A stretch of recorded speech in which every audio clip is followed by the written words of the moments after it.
Salve, salve família, aqui quem fala é o Lutz do canal Cortes Podcast e no meu primeiro mês monetizado eu já fiz $3.000 só seguindo o que esse cara fala no curso dele. Então se você quer ganhar dinheiro com internet e YouTube sem nem precisar aparecer, confere o primeiro link na descrição. Pô, e essa, cara, vamos falar agora de algo mais, um pouco mais tosco, mas mais moderno também, que é a tua doença que você acabou de superá-la, não é? Graças a Deus. Foi quando que tu fez que tu teve decretado que tu tá livre? Faz uma semana. É?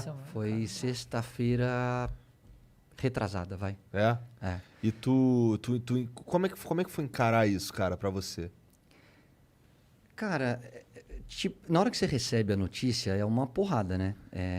Pô, tua esposa começa a chorar, tua mãe chora, teus amigos começam a te ligar chorando. Então, você fala, cara, eu não quero morrer.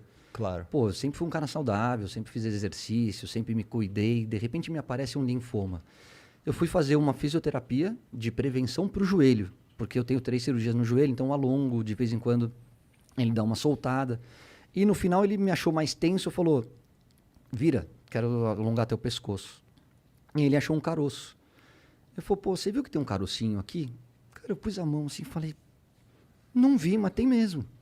Ele falou, vai dar uma olhada, fala com teu pai, meu pai é médico. Não falei. Semana seguinte voltei na fisioterapia, aí ele alongou de novo e falou, você falou com seu pai? Falei, putz, Cadu Ramos, o fisioterapeuta. Falei, Cadu, não falei. Mas na minha cabeça eu falei, putz, ele tá preocupado, alguma coisa tem. Uhum. Aí eu falei, pai, dá um pulinho aqui, dá uma olhada no meu pescoço. Ele olhou e falou, pode ligar para teus amigos e amanhã eu quero que você vá para o hospital.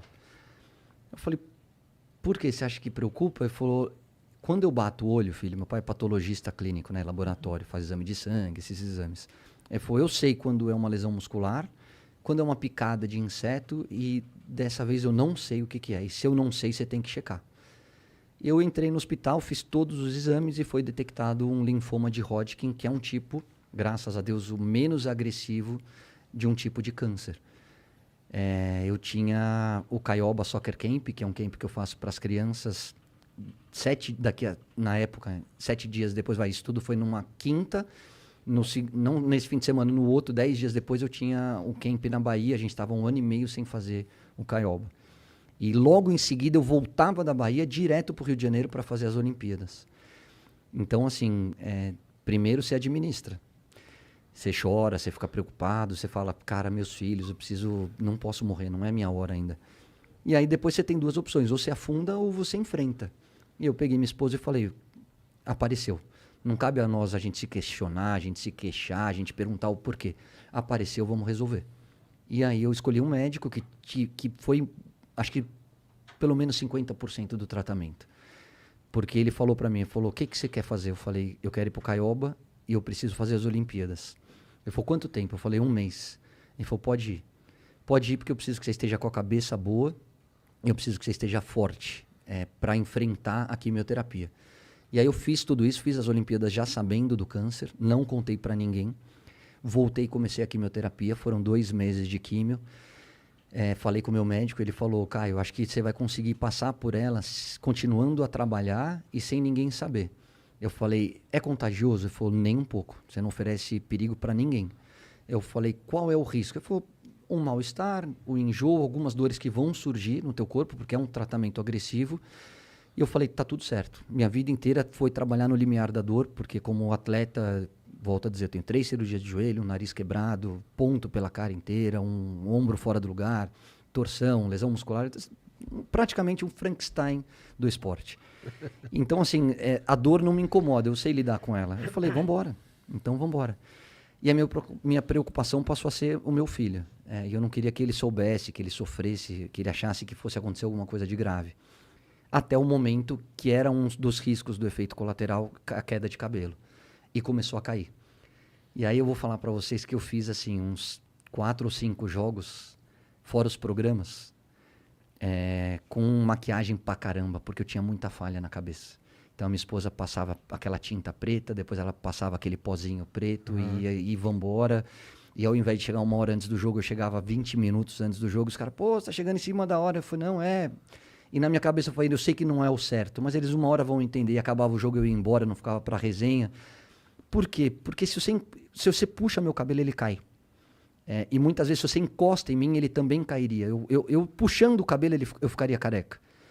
E foi uma libertação, cara. Aí na hora que eu cheguei para minha esposa e falei, amor, acho que tá na hora da gente tornar público.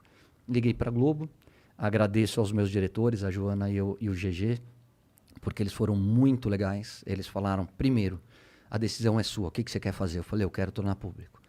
Ele falou, como você quer fazer? Eu falei, isso que eu queria discutir com vocês. Vamos através de uma rede social, vamos falar na TV. Era uma sexta-feira, era uma quinta-feira, e no domingo tinha Brasil e Argentina, uma besteirinha, um jogo quase não vale nada. E foi o que não teve, né? Foi o que não teve. E aí eles falaram, Caio, a decisão é sua. Eu falei, eu só queria continuar trabalhando, porque me faz bem. É a hora que eu consigo me concentrar, esquecer um pouquinho do tratamento, esquecer das dores. Ele falou, se você está forte, você vai continuar. E aí foi pensado, era véspera de um feriado, eu falei, por que eu vou soltar na sexta-feira? Porque já não tem programa de fofoca, né? De sábado até segunda-feira, pelo menos. A repercussão que vai acontecer é nas redes sociais. E aí é a minha palavra. E foi uma coisa que eles me disseram. Falou, Caio, a gente só queria te pedir uma coisa. Assume o mais... Se for para assumir, assume rápido. Por quê? Porque se as pessoas perceberem que você está ficando careca, vão começar a especular. E aí vão achar que você está mentindo, que você está escondendo. Então, a verdade tem que vir através de você. E eu falei, então deixa que eu vou fazer um vídeo. Eu solto na minha rede social e vocês podem soltar depois nos programas. E eu falo uma vez sobre o tema. Eu dou uma entrevista sobre o câncer. Eu quero depois me concentrar no tratamento. E quando eu estiver curado, e eu tenho certeza que eu vou estar curado, aí a gente volta a falar no assunto. E aí eles repercutiram no Globoesporte.com. No dia seguinte eu fiz uma matéria com o Felipe Andreoli pro Globo Esporte. E no domingo com o Galvão, aí eu já estava em casa, porque aí a Globo falou, ó, você está com câncer, cai a sua imunidade, você está tratando, fazendo uma quimioterapia, a gente precisa tomar um pouco de cuidado. Estamos no meio da pandemia. No meio de uma pandemia, fique em casa e faz por Skype. Eu falei, tá tudo certo. Não posso me despedir nesse jogo? Ele falou, não. Aí entra o cuidado que a Globo precisa ter. Eu falei, vocês estão corretíssimos, eu faço de casa. E o Galvão foi muito carinhoso, falou no jogo, né? Durante o jogo e no pré-jogo e pós-jogo sobre a doença, me desejando toda a sorte do mundo. E graças a Deus acabou. Fiz a minha última sessão de quimioterapia, repeti o PET scan, que é uma ressonância que você faz para ver se ainda existe algum caroço, se alguma parte espalhada pelo corpo, e não tem mais nada, o linfoma saiu, 100% de sucesso no tratamento.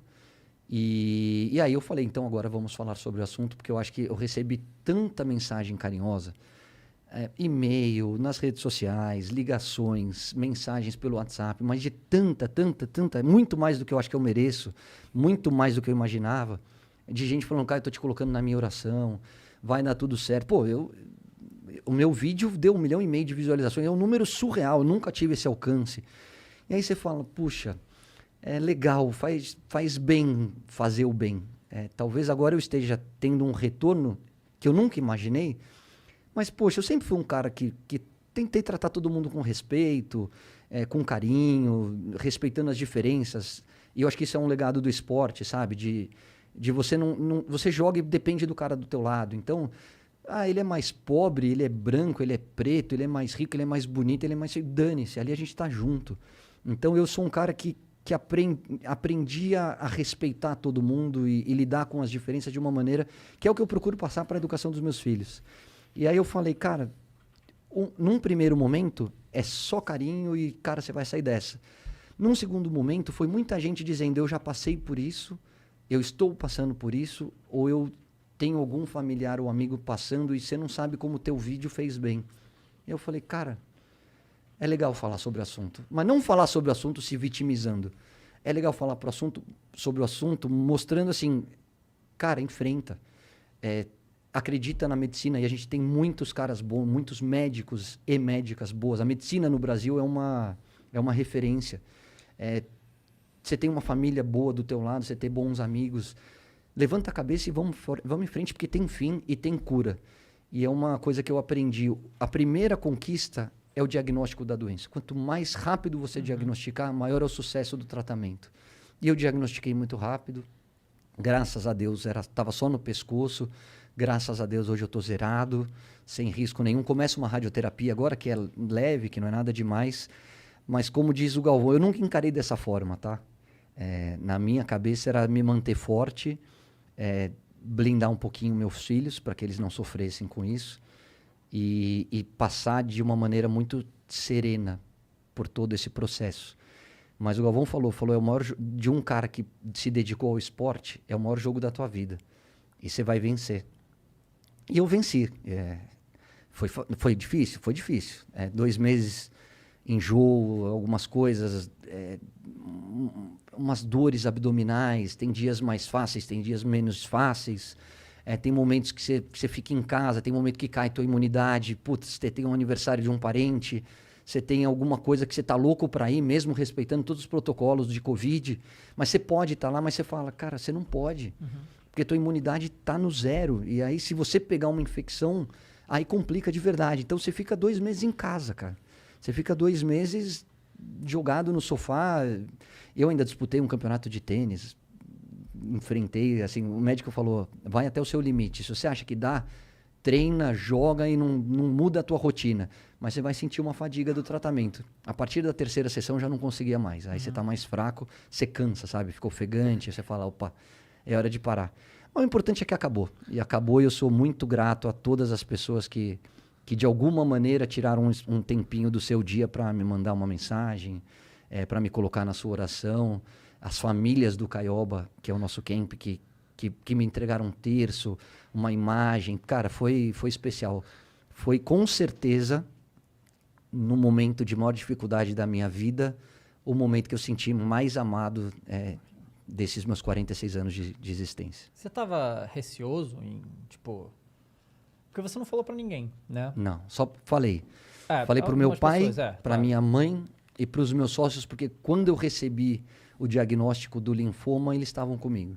Foram as únicas pessoas. E assim, qual foi a... Aí falei pra Ali também. Falei, Ali, precisamos conversar.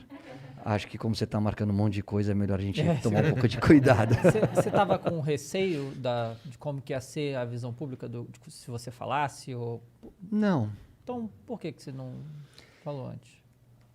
Porque, por causa do meu filho. Porque assim, é uma doença, né? E é uma doença séria.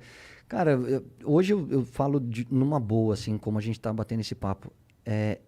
Eu acho que talvez, isso foi uma coisa que eu ouvi do meu médico, tá? Focar, você tá ajudando muita gente, porque você tá desmistificando uma coisa que faz parte da nossa adolescência. Qual é a primeira coisa que você pensa quando eu falo a palavra câncer? Eu falo Carolina Dickmann em Por Amor, ficando careca e chorando ao lado da Vera Fischer. Falei a segunda, eu falo Julia Roberts em Lado a Lado, tratando um câncer e abraçando a privada e vomitando todos os dias. Cara, são as nossas referências. Era o que eu tinha mais próximo de câncer. Graças a Deus, eu nunca perdi ninguém na minha família por câncer. Tenho amigos que perderam, parentes, tenho um amigo que morreu por câncer, tenho a esposa de amigos que morreram por câncer, mas não fazia parte da minha realidade, então assusta. E para o meu filho com 10 anos, ele ainda é muito novo, ele não ia ter esse discernimento de que ia dar certo. Então a minha preocupação era ele, era só ele. Para a Globo, eu sabia que eu ia receber esse apoio deles. Meus amigos e a minha família, eu não preciso nem falar, a minha preocupação era o meu filho. Eu falei, eu não quero que ele sofra. Eu não quero que ele pense que a coisa é mais grave do que é. É grave? Mas eu vou ganhar. Vai passar. Eu vou ficar curado. Então, eu só não tornei público antes por causa dele. A verdade é essa. Não é mais nada. É por causa do João. Entendi.